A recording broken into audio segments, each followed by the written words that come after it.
Kalau gini, Anda kalau bekerja, Anda, kita bekerja, kan dapat gaji ya? Gaji. Ya, itu bahasa Arabnya gaji. Sekarang ada yang menyebut ratib. Ratib. Pokoknya disebut ujrah. Pokoknya yang harus dibayar. Makanya kalau Anda ke Timur Tengah itu naik taksi, ada tulisan atasnya taksi ujrah. Ya, bukan punya si ujrah. Nanti kalau ke Mekah naik taksinya punya si ujrah, si ujrah punya banyak taksi. Ya, bukan. Itu taksi bayar. Bukan gratis, bukan free. Jadi begitu Anda keluar menggunakan jasanya, bayar, berikan pokok dari jasa yang telah dia kerjakan. Perhatikan baik-baik. Teman-teman sekalian, ketika Anda bekerja dalam urusan dunia, Anda mendapatkan ujrah. Nih bayar, 10 dinar, 10.000 rupiah, sekian, sekian, sekian. Ketika Anda kerjakan untuk misi akhirat supaya bekal untuk pulang, bukankah 10 juta ditabung, tabung, bikin rumah kan? Beli pakaian yang elok, beli kendaraan. Sama persis Anda sholat itu diberikan juga bayarannya. Diberikan juga pokok pemberiannya.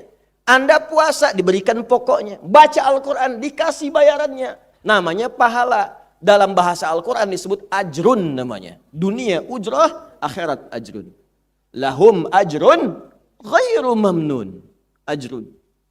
Berapa ukurannya? Minimal 10. Turun Quran surah ke-6 ayat 160.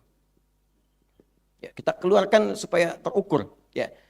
Setiap pekerjaan dunia menjadi nilai akhirat punya poin.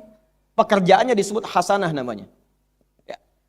Amal solehnya disebut hasanah. Siapa yang mengerjakan di dunia pekerjaan punya nilai akhirat, amal soleh namanya hasanah. Setiap hasanah punya poin 10. Man jaa bil hasanati falahu asyru amthaliha.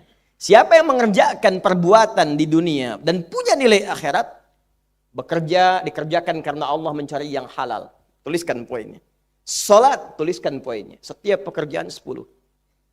Hitungannya 1 keduanya 500 tahun. 2 ketiganya 500 tahun. 3 keempatnya 500 tahun. Jadi jangan menghitung 1, 2, 3 terlalu sedikit. Ya. Di hadis Muslim saya sering katakan ke masjid saja dapat 25 poin baru nyampe. Jarak 1 kedua 500 tahun. Jadi kalau ada yang tidak sholat dalam sehari, 1 kali sholat kehilangan 10 pahala kali 500 tahun. Dia kehilangan pahala 5.000 tahun. Ya, dosanya berapa?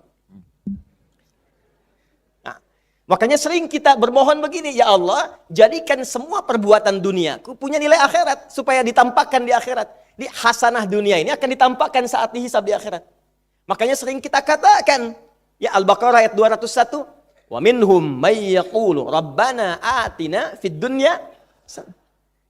Ya Allah, jadikan semua kegiatan duniaku hasanah. Namaku sudah hasanah ya Allah. Perbuatanku belum tentu. Ya sudah suami namanya Hasan, ya istri Hasanah, anaknya Husna, ya kan?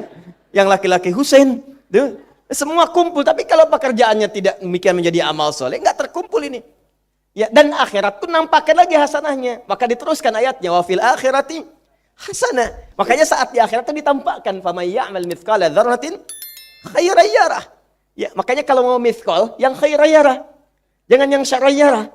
Ya, pada yang baik-baik, miskol tahajud, miskol untuk baca Quran, ya, miskol untuk bisa tilawah, miskol untuk mengingatkan puasa sunnah, itu khairan yarah. Ya, miskol pada yang tidak bagus, tinggalkan, itu syarran yarah. Ya. Maaf teman-teman sekalian, ini sudah jelas semuanya. Jadi aneh manusia itu. Sudah tahu akan meninggal, tahu ada kenikmatan, ada siksaan, tahu ada surga, ada neraka, tahu ada kenikmatan kubur, ada siksa kubur. Kenapa masih main-main juga? Kenapa nggak dimanfaatkan? Dan dia tahu ada yang menyolatkan, ada yang disolatkan. Apa nggak sempat terfikir ketika Anda wafat siapa yang menyolatkan? Bukankah yang paling indah yang menyolatkan orang yang selama ini kita rawat? Anak yang pernah dikandung, diberikan ASI, dirawat-rawat. Anda menyiapkan apa gitu? Kita menyiapkan apa? Sayang-sayang investasi keluar banyak ketika wafat gak bisa berlaku apapun. Bahkan ada yang sebelum wafat pun sudah dibuang dari keluarganya. Waliyadzubillah. Nah, sekarang dari sekian kegiatan aktivitas kita, berapa yang sudah punya nilai di mata Allah menjadi amal saleh? Sekarang kita ukur. Ya, sekarang kita ukur. Pelan-pelan sebentar ya. Ini rata-rata usia berapa tahun? Oh, baik. 40 tahun ke atas ya. Ya. Walaupun atasnya mungkin agak banyak. Atas gitu ya. Bagian. Nggak apa-apa. Fokus sini ya. Edisi kali ini fokus saja. Biarkan saya yang datang, terangkan, tulis, hapus. Ya. Antum simak aja lah. Simak, tulis dengan baik. Mau ketawa-ketawa, sudah masuk surga. Alhamdulillah. Udah cukup dengan amin. Lihat dulu. Ini saya sering sampaikan. Ini kita kasih batas standar di Al-Quran aja lah. 40 tahun misalnya. Ya, standar keseriusan beraktivitas. Ya, lihat sini. Konon dalam sebuah penelitian sederhana, manusia itu kalau dihitung-hitung aktivitasnya setengah dari usianya, itu umumnya walau tidak semuanya teralokasikan untuk tidur. Beristirahat, tidur. Dari mulai lahir, bayi kecil, tidur, dewasa beraktivitas, tidur siang, tidur malam, tidur macam-macam, tidur kecapean, tidur ngantuk, tidur lelah, tidur segala rupa, tidur. Setengah dari usia. Jadi kalau 40 tahun, tidurnya berapa tahun? 20 tahun. Baik.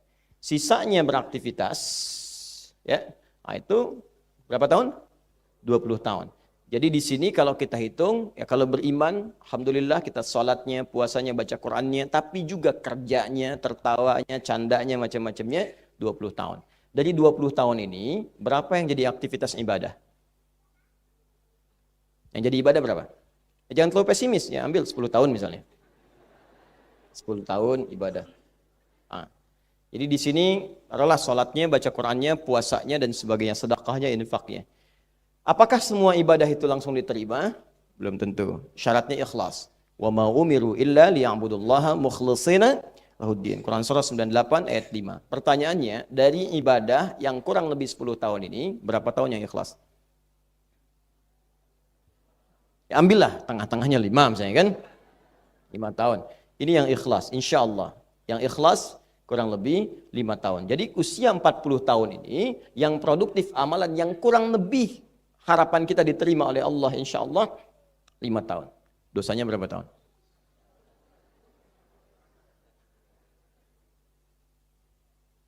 Tapi Allah punya sifat rahim. Di antara sekian jeda kehidupan kita, diturunkanlah curahan sepercik rahmatnya yang turun ke dunia untuk menggugurkan masa lalu yang telah mungkin kelam sebelumnya kita lewati, yang tidak punya nilai amal soleh di hadapan Allah Subhanahu wa Ta'ala. Maka diturunkanlah momen-momen tertentu untuk menghilangkan semua dosa-dosa yang pernah dikerjakan selama hidup dan menaikkan kualitas amalan sehingga mengumpulkan amalan dengan pahala yang besar yang bisa menutupi hal-hal yang kurang di masa lalu. Di antara momen istimewa itu ada yang berbentuk waktu, ada yang berupa tempat, ada yang berarti momentum dan keadaan. Saya ingin masuk pada yang ini. Di antaranya Allah turunkan waktu-waktu istimewa yang saat kita berhadapan dengan waktu itu ada peluang semua dosa kita digugurkan oleh Allah Subhanahu wa Ta'ala dan amal soleh dinaikkan statusnya sehingga pahalanya berlipat dari hari-hari biasanya. Di antara waktu mulia itu ada yang sekarang kita tengah berada di dalamnya dan tidak setiap orang bisa mendapati bagian dari yang istimewa itu. Itu yang bisa menggugurkan dosa-dosa di masa lalu. Salah lihat, salah dengar, salah berfikiran, prasangka yang buruk, melangkah pada yang tidak tepat, sering menzalimi bahkan pada diri pribadi, maka gugur semua itu di waktu-waktu yang istimewa ini. Di antara sekian waktu yang istimewa bukan hanya Ramadan, bukan hanya sepertiga dari akhir malam, tapi ada waktu-waktu yang langsung disebutkan oleh Allah, saking istimewanya turun satu ayat untuk mengabarkan beritanya. Saking pentingnya ayat ini, bahkan dulu orang-orang jahiliyah pun mereka menghindari perbuatan-perbuatan buruk selama di bulan-bulan ini. Di sejahiliyah-jahiliyahnya mereka, kalau muncul waktu ini, mereka berhenti dari perbuatan-perbuatan buruknya. Ya. Apakah waktu itu? Bagaimana cara mengisinya? Maka ini yang akan menjadi bahasan spesial pada hari ini, jumlah bilangan bulan yang telah ditetapkan oleh Allah dalam setahun itu ada 12. Jelas? Yauma khalaqas samawati wal ard. Bahkan sejak diciptakan langit dan bumi, berputar beredar seluruh benda-benda itu, dalam setahun tetap akan berjumlah 12. Dulu pernah ada yang merancang setahun 13, kacau, dikembalikan ke 12 lagi. Jadi setahun ada berapa bulan? 12 bulan. Dan itu keterangan subhanallah. Ya, Masya Allah, hanya ada di Al-Quran. Dalam konteks kitab suci. Ya, bayangkan, di tempat jahiliyah, tertinggal di bumi, di pelosok yang tidak ada akses informasi yang maksimal ke situ, bisa disampaikan setahun 12 bulan. Bisa disampaikan tentang keadaan terkait aspek biologis, anatomi tubuh, dalam tubuh bagaimana proses kehidupan. Kalau bukan tuntunan wahyu, mustahil seorang Muhammad SAW bisa menyampaikan informasi itu. Baik, minha arba'atun hurum. Di antara 12 itu ada 4 bulan yang istimewa. Ada berapa bulan? 4 bulan. Yang istimewa ini disebutkan oleh hadis Nabi SAW. Riwayat sahabat Ibnu Abbas radhiyallahu taala anhuma. 4 bulan ini thalathah mutawaliyah. 3 bulan berurutan. Urutannya. Bulan 11, bulan 12, bulan pertama. Dzulqa'dah, bukan Qa'dah. Bukan Dzulqa'dah, bukan Dzulqa'idah, tapi Dzulqa'dah. 12 Dzulhijjah. Bulan pertama Al-Muharram, pakai al. Dzulqa'dah, Dzulhijjah, bulan pertama apa? Al-Muharram. Dan yang keempat Rajabun Mudhar. Rajab, Mudhar, bulan Rajab. Disebut Mudhar karena orang Mudhar ini suku di antara kabilah-kabilah Arab yang paling mengetahui dan mengagungkan bulan ini. Di antara sekian suku-suku di Arab yang mengangkat bulan Rajab sesuai dengan hukum Allah itu kabilah Mudhar. Makanya Nabi langsung menyebutkan Rajab yang dimaksud Rajab Mudhar. Yang oleh mereka seringkali diagungkan. Jadi ada 4 bulan singkatnya. 1 Dzulqa'dah, 2 Dzulhijjah, 3 Al-Muharram, keempat bulan Rajab. Sekarang saya tanya pada Bapak Ibu sekalian. Dari 4 bulan yang disebutkan tadi, sekarang kita berada di bulan apa? Rajab. Berarti kita sedang masuk di dalam hukumnya. Jadi kalau sudah keluar dari bulan ini, beda hukum lagi. Ya, istimewanya hilang Pak. Sama dengan ketika kita di Ramadan, ada keistimewaan tertentu. Hilang Ramadannya, hilang keistimewaannya. Nggak ada Lailatul Qadar lagi, selesai. Selesai. Nggak ada pahala berlipat 10 kali lipat dari yang biasanya lagi, selesai semuanya. Nggak ada ketenangan yang kita rasakan seperti Ramadan. Antum kalau nggak percaya silahkan cek. Ramadan kan lebih tenang kan? Lebih mudah ibadah kan? Karena semua orang ibadah. Nggak ada kemudahan paling mudah ibadah kecuali Ramadan. Jangankan yang fardu, yang sunnah pun bisa rebutan. Dan yang paling menarik begini, orang nanti, Anda akan lihat kalau nggak percaya, sekitar 2 bulan ke depan nanti, bahkan ada yang rebutan sholat sunnah dibanding sholat fardu. Saking istimewanya. Ibu-ibu kan kalau naruh sajadah ke masjid, itu untuk taraweh kan? Sampai bersaing, ada persaingan yang sangat ketat di antara emak-emak, khusus di taraweh itu. Taraweh kan sunnah hukumnya kan? Tapi dikejar-kejar. Tapi kalau sudah hilang Ramadannya, siapa yang berani persaingan itu berlanjut sampai keluar ke bulan selanjutnya? Enggak ada yang naruh sajadah tiba-tiba di hari-hari lainnya. Siapa yang bisa tilawah berlomba-lomba dan membagi kelompok-kelompok? Ada pengajian malam, pengajian dibagi per juz, pengajian 30 juz, pengajian ibu-ibu, pengajian bapak-bapak. Bapak-bapak rajin tahsin Ramadan. Ibu-ibu rajin tilawah Ramadan. Selesai Ramadan, alhamdulillah berlangsung, tapi semangatnya beda.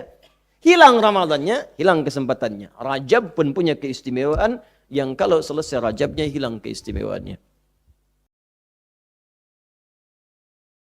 Hurum, ada 4 bulan, dia punya jama dari kata syahrun. Jadi ashur terbatas. Kalau banyak disebut syuhur namanya.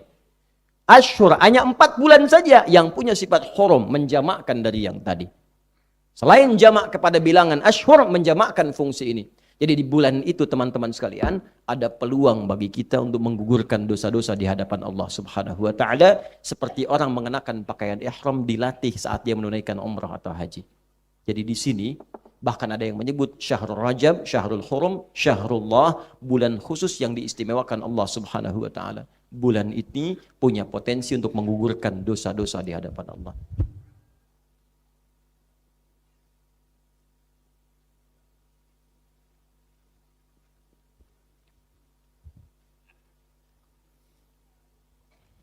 Bahkan ada yang berkomentar kalau kita mendapatkan kesempatan ini, maka segera perbanyak amalan-amalan yang bisa menggugurkan dosa.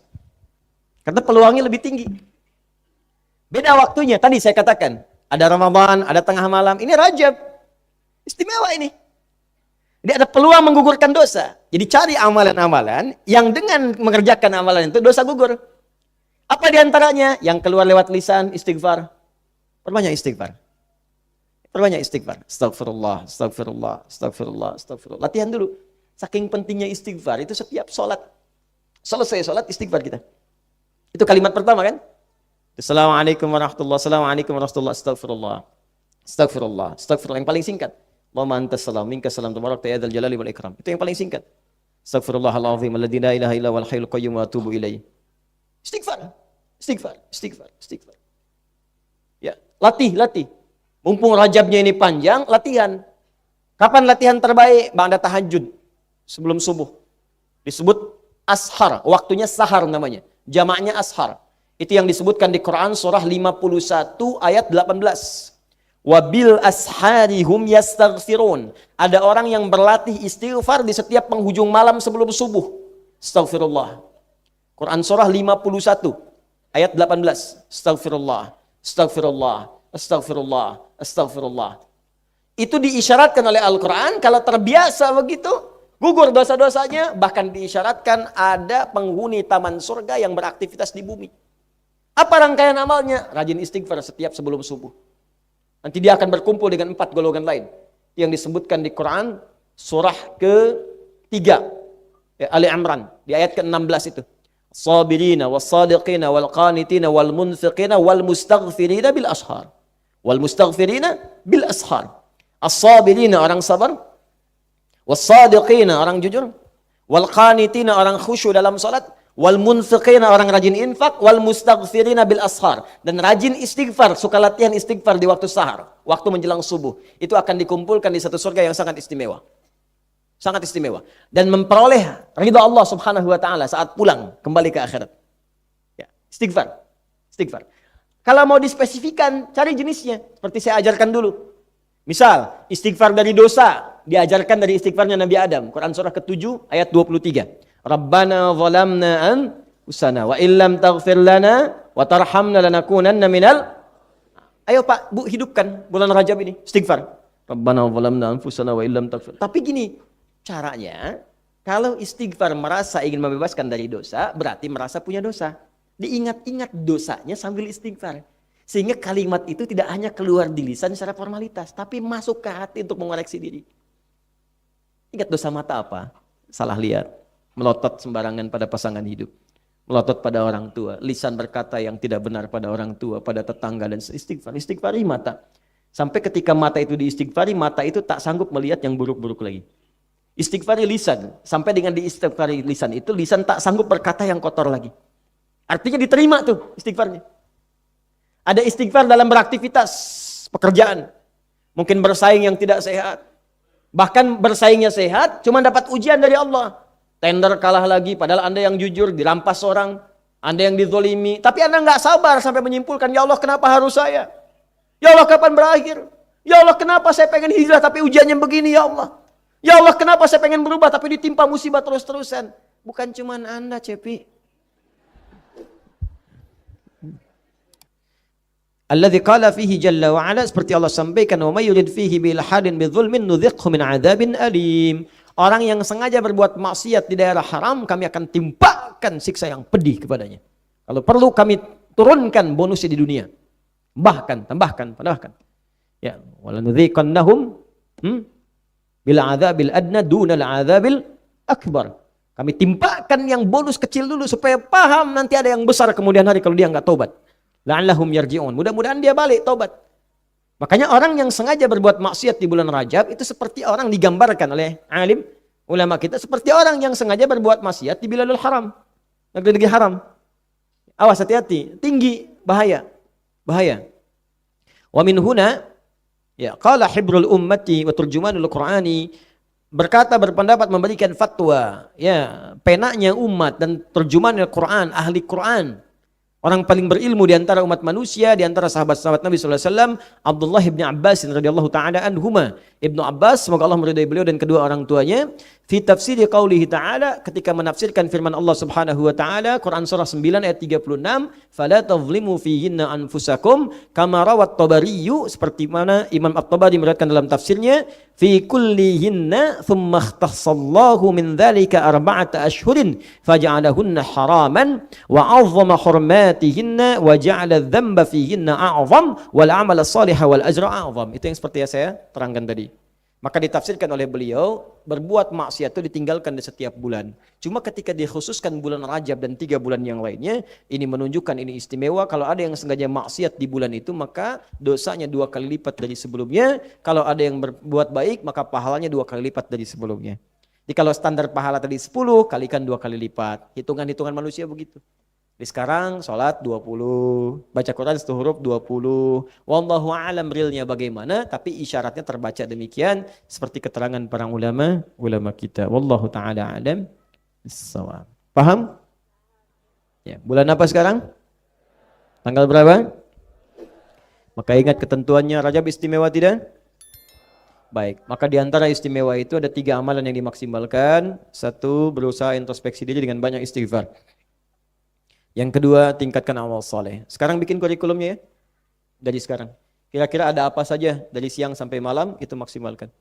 Yang ketiga, berusaha memperbaiki diri dengan meninggalkan perbuatan yang biasa kita lakukan oleh tubuh kita. Bukan ke orang dulu. Jadi mata biasa ngelihat apa sampai ke ujung kaki, itu coba dikoreksi.